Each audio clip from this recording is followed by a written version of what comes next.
what about Eric Cantona? And Wilkinson famously goes, like, give me half an hour, give me an hour.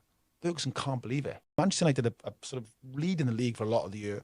There's a feeling that Manchester United are on the rise now. They've won the FA Cup, didn't they, in 1990. They won the European Cup and Cup in 91. There's momentum building. But there's this massive thing. Liverpool had it, didn't they, till a few years ago, where they hadn't won the title for something like 25 years. So, and it was a bit like a curse, wasn't it? They're never going to win it again. It probably might happen again because they're a few years down the line already, Manchester United. They've lost their way a bit like they have now.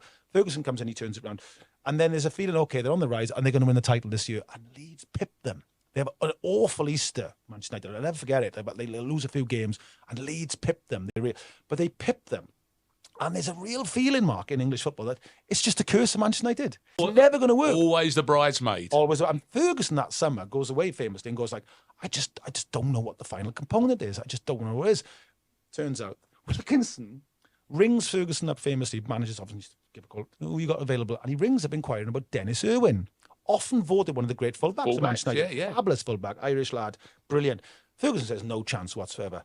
And there's a complete, just an off chance, just a throw at a mark. Talk about changing history. Went, what about Eric Cantona? And Wilkinson famously goes, like, give me half an hour, give me an hour. Ferguson can't believe it. He's like, oh my God, I could get Cantona. Now, a million sort of rumours as to why he wants Cantona out. Ferguson goes back and they do the deal and they get him, I think, for about £1 million. They get Cantona. I remember the surprise of it. I remember seeing it in the paper, him holding the scarf at Old Trafford. That's interesting. Cantona for Manchester United.